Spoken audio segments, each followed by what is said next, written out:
ninatambua kwamba vijana wengi waliokamatwa na kushtakiwa kwa makosa ya uhaini hawakujua wanachokifanya. Nikiwa mama na mlezi wa taifa hili, ninavielekeza vyombo vya sheria na hasa ofisi ya mkurugenzi wa mashtaka kuangalia kiwango cha makosa yaliyofanywa na vijana wetu. Kwa wale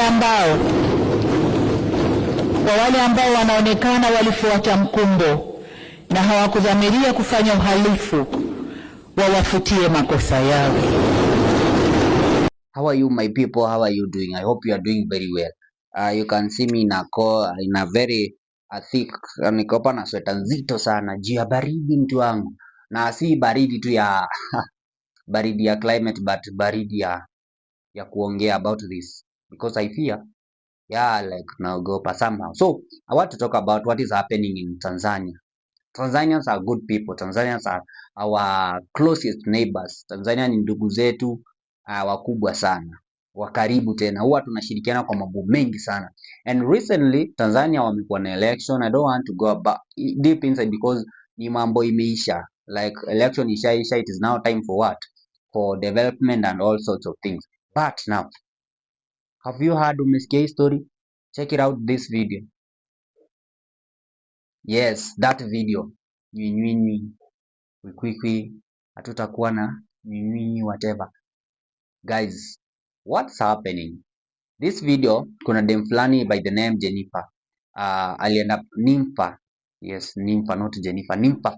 Alienda pale kwenye mtandao akafanyia challenge this song, and as you can see, hii ni sauti, alikuwa anamuiga sauti ya Rais Mama Samia Suluhu. Na Mama Samia Suluhu akaona no, this is not a good thing. Akamwa won't go this way. Akafanya nini? Akapeleka Nympha, wakashikwa Nympha, akawa ameshikwa.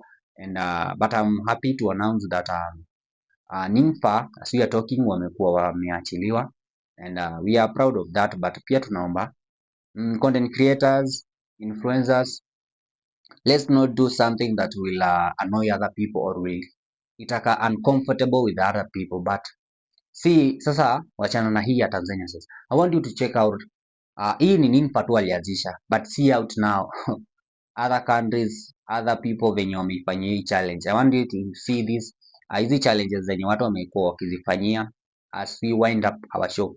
Remember, I have been your host Sultan Rabbit Kenya, and hii show inaitwa Sultan Rabbit Updates. Hapa utakuwa unapata update ya kila kitu in entertainment, politics, like economic, social, everything utakuwa unapata hapa. What you have to do is just to subscribe if you have not done so. And bye bye, let's meet next time for next update nikikuletea.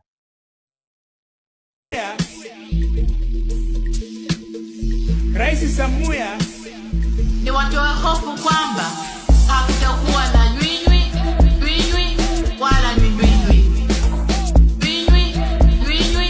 wala nywinywi, hakutakuwa na nywinywi wala nywinywi. Rais Samia nywinywi wala nywinywi. Rais Samia ni watoa hofu kwamba hakutakuwa na nywinywi wala nywinywi. Kwa hiyo hakutakuwa na nywinywi wala nywinywi.